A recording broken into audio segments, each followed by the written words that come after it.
Unfortunately, due to complex diagnostic protocols, various permutation, combination and caveats, it remained poorly diagnosed.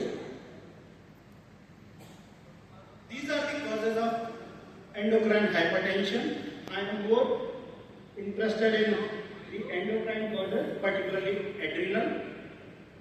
Most common cause of secondary hypertension is primary hypertension, but most fascinating, which people usually looks glaring, okay, that is pheochromocytoma and paraganglioma, PPGR, which is to be talked about next speaker, so I will not touch upon. Then other causes of adrenal, all are either caused by excessive mineralocorticoids or activation of their receptor. So I am not going to discuss about pheo. This is basic simple mechanism. We have adrenal medulla, pheo will be discussed, and we have cortex.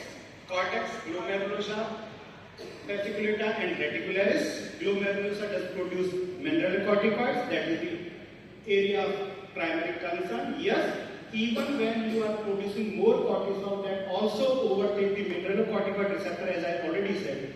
Either mineralocorticoid or activation of mineralocorticoid receptor leading to hypertension. So all adrenal hypertension are actually caused by me. Reticularis causes sex hormone, doesn't involve in the hypertension. Now coming to my main focus, primary hypertension. It is the most common, I am saying most common, somewhere between 5 to 15% cases of hypertension. Unfortunately, it is not often either considered by a treating physician or not evaluated because of multiple things. Non-availability of tests. For example, in Agra, we do not have a renin aldosterone test available. So even if we know, how can we do? It could be sporadic or familial.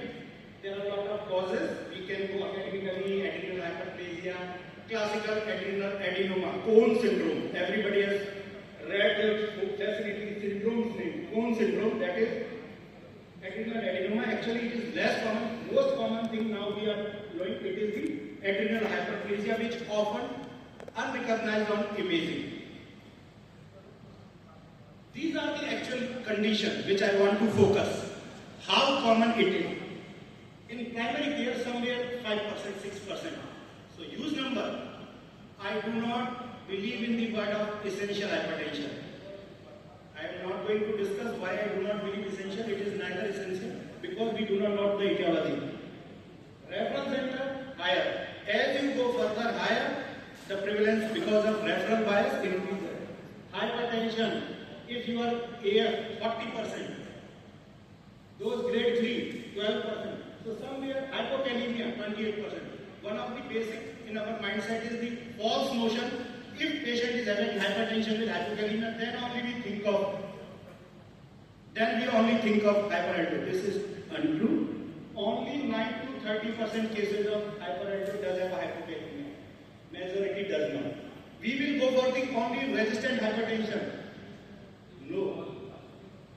We will see what 2025 is changing. That is more particularly today because we are now changing guidelines, particularly last 2 months back in Endocrine Society of Guidelines has changed the whole scenario towards the approach of adrenal hypertension, primary hypertension. So, if we go with older definition, traditional teaching, when you have a blood pressure more than 150, resistant, hypokalemia, OSA, adrenal mass, or patient relative of PA, then you can think of you want to suspect and you will go for AR. This is not true. What has changed? What is the latest? 1.5 months back, Endocrine Society has published this guideline how we should go for. All hypertension should be screened and renin aldo should be measured. Potassium is assessed just to look for the validity of test, not others. Why? Severe condition, many conditions, we have no difference outcome, other considerations, that's why we need to screen. What is the principle of screening of hyperaldo and what is the impact? Whenever we are screening, we always put a cutoff at a lower level to increase the sensitivity. Screening test should have a high sensitivity only trade-off, it does have a lower specificity. And we want to specific, then we can speak on the further test like confirmatory. But what happens, those who are having positive ARR by the ratio, but negative aldosterone, usually in the future develop primary hyperaldosteronism. That's why the newer coming thing which is not mentioned in guideline promoted by Dr. Anand Vaidya from Harvard, consider it as a spectrum. Even hyperaldo can be there in a subclinical range with the aldosterone range of 6 to 8 milligrams per deciliter. How to suspect? Primary means independent. When aldosterone secretion is independent of renin. So whenever you are having low renin hypertension, any detectable level of aldosterone should be considered abnormal. This is the major point if you consider this. But second point, okay, we suspect what is the benefit? When we treat these hyperaldo with the mineralocorticoid receptor antagonists, they have a better outcome. That is also important.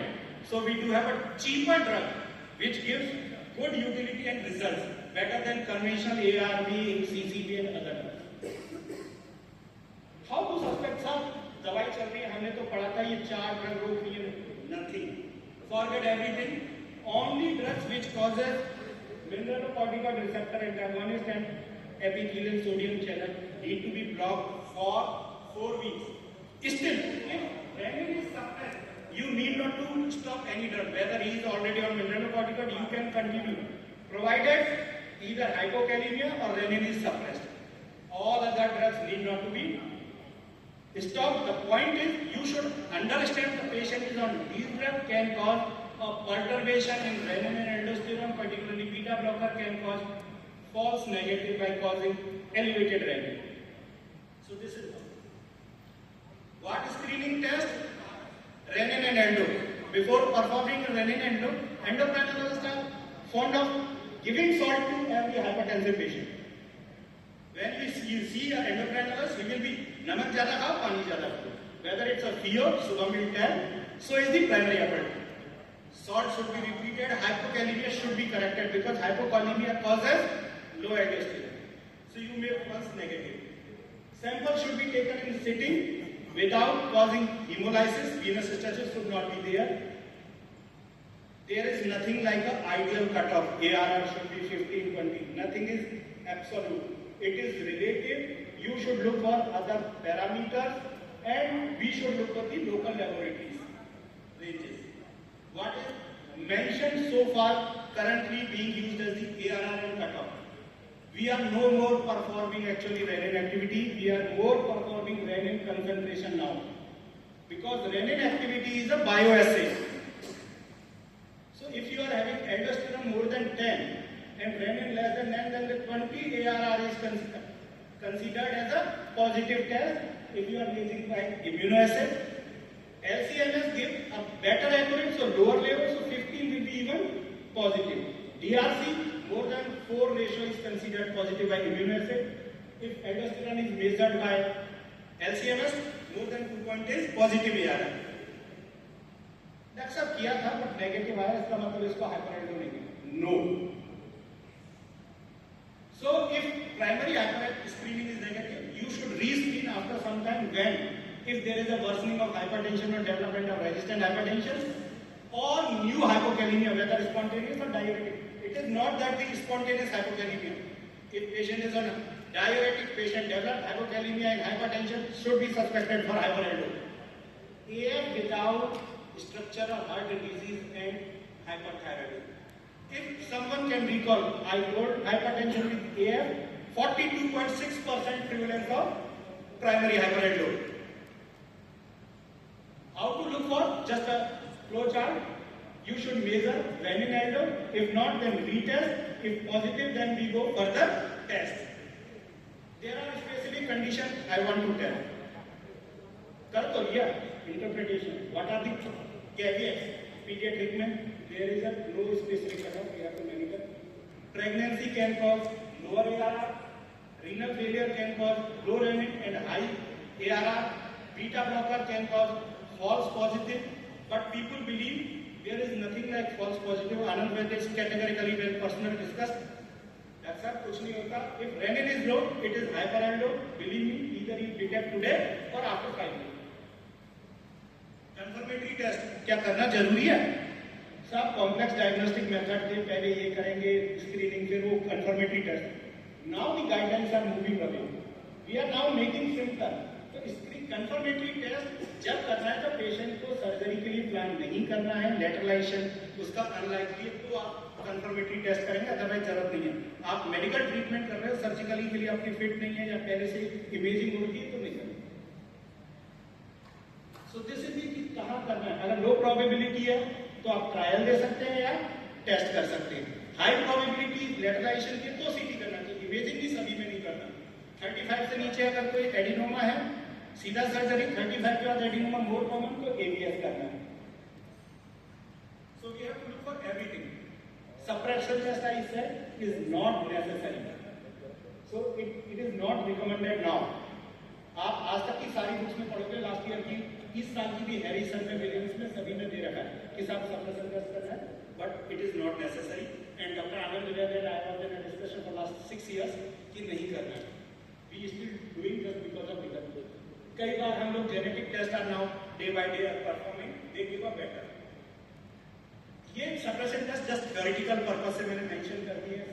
Oral सब saline iron, we are most of are preferring saline iron 2 litre हम देते हैं over 4 our, captopril करते हैं, बाकी के test really करें।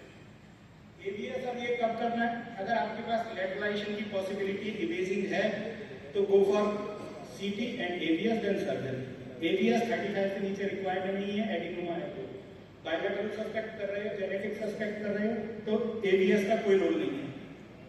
Suppression test जहां एवीएस नहीं करना वहां सप्रेशन टेस्ट की तरफ जाइए, ठीक है ना। अब मैनेजमेंट में सर्जरी का कहां रोल है, मेडिकल मैनेजमेंट का कहां रोल है, एवीएस का कहां रोल है।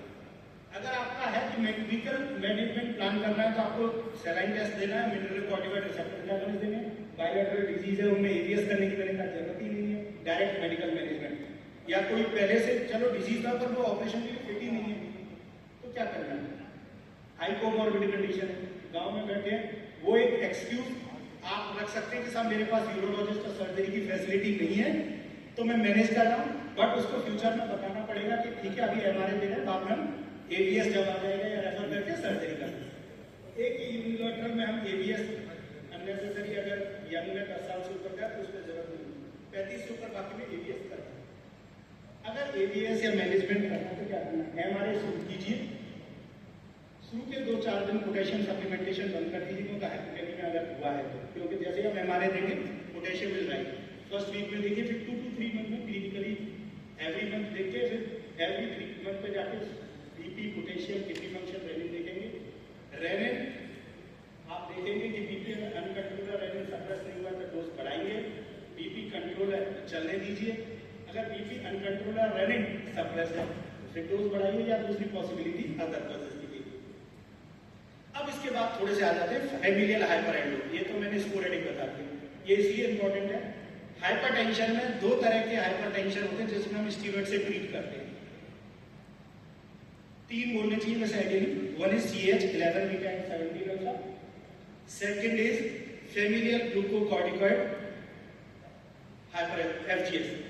तो टाइप 1 जो होता है उसको हम फैमिलियल हाइपरएंडोस्टेरोन कहते हैं, ग्लूकोकॉर्टिकॉइड रिमेडिएबल हाइपरएंडोस्टेरोन, इसका ट्रीटमेंट है डेक्सामेथासोन।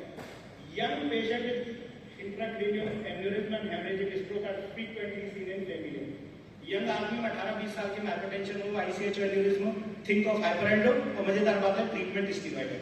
क्यों होता है? क्योंकि यहाँ एक काइमेरिक जीन होता है ग्लोमेरुलोसा जो आउटर है जहाँ, उसके बाद आता है आपका फेसिकुलेटा, फेसिकुलेटा में ग्लूकोकॉर्टिकॉइड बनते हैं और काइमेरिक जीन की वजह से, ACTH के इफेक्ट की वजह से वहां भी ग्लूकोकॉर्टिकॉइड की जगह मिनरल कॉर्टिकॉइड बनने लगते हैं। सो ये इंपॉर्टेंट है। सेकंड वेरी रेयर है, आजकल सब लोग inward rectifying particularly cardiologist KCNJ gene एंड इनवर्ट रेक्टिफाइंग GIR के वगैरह जीन पढ़ते हैं। तो chloride channel 2 it is rare, childhood में होता है, ऑस्ट्रेलिया में सबसे ज्यादा इसका इंसिडेंस है।